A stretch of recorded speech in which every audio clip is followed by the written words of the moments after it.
बिस्मिल्लाहिर रहमानिर रहीम आउज़ु बिल्लाहि मिनाश शाइतानिर राजीम।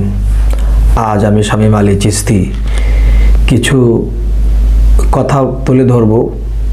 সেই কথাগুলো হলো এই জগতের কিছু সাধারণ লোক আছে বা বাহ্যিকভাবে উচ্চশিক্ষিত লোক আছে, তারা কেউ বুঝে কথা বলে, কেউ না বুঝে কথা বলে। যেমন কেউ বলে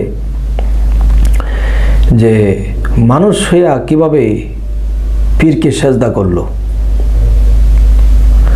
এরপরে পীরকে সেজদা করা হারাম, কেন পীরকে সেজদা করে? মাথা ঝোঁকানোই ঠিক না।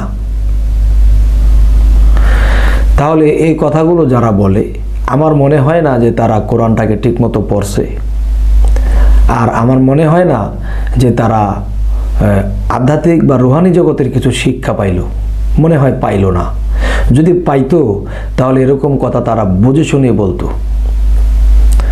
আমি কিছু কথা বলি, যেমন হযরত ইউসুফ আলাইহিসসালাম, হযরত ইউসুফ আলাইহিসসালাম তিনিকে কিন্তু চন্দ্র সূর্য সেজদা করেছিলেন, কোরআন তার প্রমাণ। এক সময় তার 11 ভাই তাকে সেজদা করেছিলেন। আচ্ছা, এ হলো একটা বিষয়। কেন সেজদা করবে? ইউসুফ আলাইহিস সালাম তো একজন মানুষ, তাকে সেজদা করবে কেন? তাহলে তাকে সেজদা করে নাই। যে আল্লাহ বলছে যে আমি নবী ও রাসূলদের মধ্যে আছি। যদি নবী ও রাসূলদের মধ্যে আল্লাহ থাকে, আবার এটাও বলেছে বেলায়েতের যুগে যে আমি মুমিন ব্যক্তির কালবে আছি, মুমিন ব্যক্তির কালবে আমার সিংহাসন। তাহলে মুমিনের কালবে যদি আল্লাহর সিংহাসন হয়, তো একজন নবী তো আরো পবিত্র। তাহলে সেই নবীর মধ্যেও তো আল্লাহ, নবীর কালবেও তো আল্লাহ। এবং ইউসুফ আলাইহিস সালামের দিকে যারা সেজদা দিয়েছিল, তারা কিন্তু ইউসুফ আলাইহিস সালাম আকবার বলে নাই, আল্লাহু আকবার। তবে ইউসুফের কালবে আল্লাহ আছে, ইউসুফের মধ্যে আল্লাহ মিশে আছে, তখন আল্লাহু আকবার। তাহলে ইউসুফের মধ্যে থেকে আল্লাহ এই সেজদা নিয়ে গেল, কারণ ইউসুফ আকবার বলে নাই, আল্লাহু আকবার বলেছে। আরেকটা বিষয় হলো যে হযরত আদি পিতা, যিনি আমাদের আদম আলাইহিস সালাম আদি পিতা, তিনিকে যখন বানানো হইল এবং তাহার ভিতরে রুহু দেওয়া হইল, তখন আল্লাহ হুকুম করেছে সকল ফেরেশতাদেরকে, হে ফেরেশতাগণ, আমার আদমকে সেজদা করো। তখন ফেরেশতা সকলের মধ্যে যারা ছিল সবাই সেজদা করছে, একজনে করে নাই। একজনে না করাতে কি হইল? তিনি 9 থেকে 9.5 লক্ষ বছর আল্লাহর ইবাদত করছে, আল্লাহকে না দেখিয়া সেজদা করছে। তখন এত বড় ইবাদতকারী সমস্ত ফেরেশতার সর্দার হইলেন তিনি, সকলে সেজদা দিল, আল্লাহর হুকুম পালন করলো, সবাই ভালো রইল।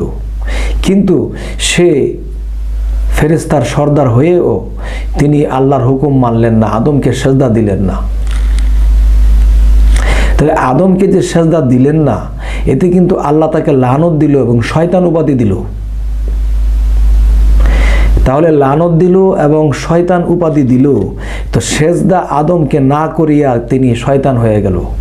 তাহলে আপনার আর আমার খবর কি? আমরাও তো শয়তান হয়েই থাকতে হবে যদি আমরা আদম সেজদা না করি।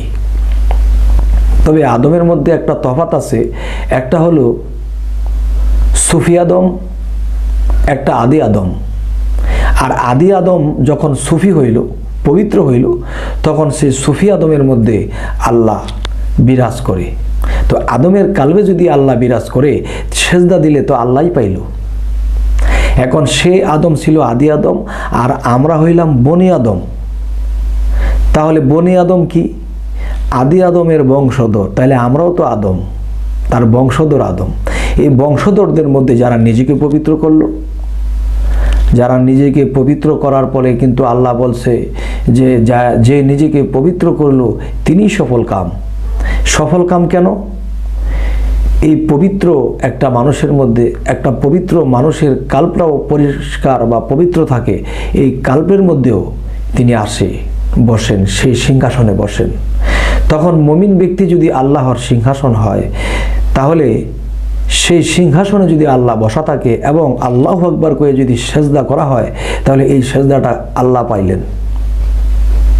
যদি মুমিন হকগর বলা হয়, কাফের হয়ে যাবে। যদি মানুষ হকগর বলা হয়, কাফের হবে। যদি আদম হকগর বলা হয়, কাফের হবে। যদি আল্লাহু আকবার বলা হয়, তাহলে মুমিনের কালবে বৈশা এই সেজদাটা আল্লাহ নিয়ে গেল। কিন্তু একদল লোক এগুলা বলে যে পীরের সেজদা করছে, তারা মূর্খ, তারা বোঝে না, না বুঝে এই বলে। যাই হোক, আজকে এই আলাপটা করার উদ্দেশ্য হইল, বেশিরভাগ মানুষকেই দেখি পীরদেরকে নিয়ে নিন্দাচারী করে, পীরের ভক্তদেরকে দিয়ে নিন্দাচারী করে। কিন্তু এই কথা আল্লাহ কোরআনে কোথায় বলছে?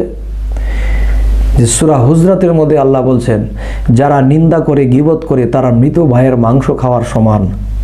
অবশ্যই তোমরা চাও না মৃত ভাইয়ের মাংস ভক্ষণ করিতে? তাহলে মৃত ভাইয়ের মাংস যদি ভক্ষণ করিতে না চাই, তাহলে আজকের পর থেকে যদি কারো প্রতি আমার একটু দ্বন্দ্ব সৃষ্টি হয়, তাহলে আমি তার কাছে যাব, তার কাছে গিয়ে বলবো, ভাইরে তুমি এটা কি করতেছো? পীরকে সেজদা করো কেন? আমাকে বুঝাও তো, কেন করো এটা? তখন তিনি যদি বুঝাইতে না পারে, তখন তাকে যা খুশি তা করে নেবেন। তখন আপনার আর গীবত হলো না, মৃত ভাইয়ের মাংস খাওয়া হলো না। এই জন্য বলি যে আমরা গীবত করব না, আমরা প্রকাশ্যে জিজ্ঞাসা করব। দরবারের পীর সাহেব আছে বা বড় বড় জ্ঞানী লোকেরাও আছে, সাধক যারা সাধনা করে ওখানে আছে, আমরা গিয়া ওনাদেরকে জিজ্ঞাসা করব, কিন্তু গীবত করব না। মৃত ভাইয়ের মাংস খাওয়া যে একটা বিষয়, যদি কেউ মৃত ভাইয়ের মাংস খায়, তার জন্যে জাহান্নাম নির্ধারণ করা হয়ে যাবে, যেহেতু আল্লাহ সূরা হুজরাতে নিষেধ করছে। আমি পরের বারে যে নূর নিয়ে কিছু আলাপ করব, যে এই জগতে বলে যে মুহাম্মদ নূরের তৈরি, কেউ বলে মাটির তৈরি।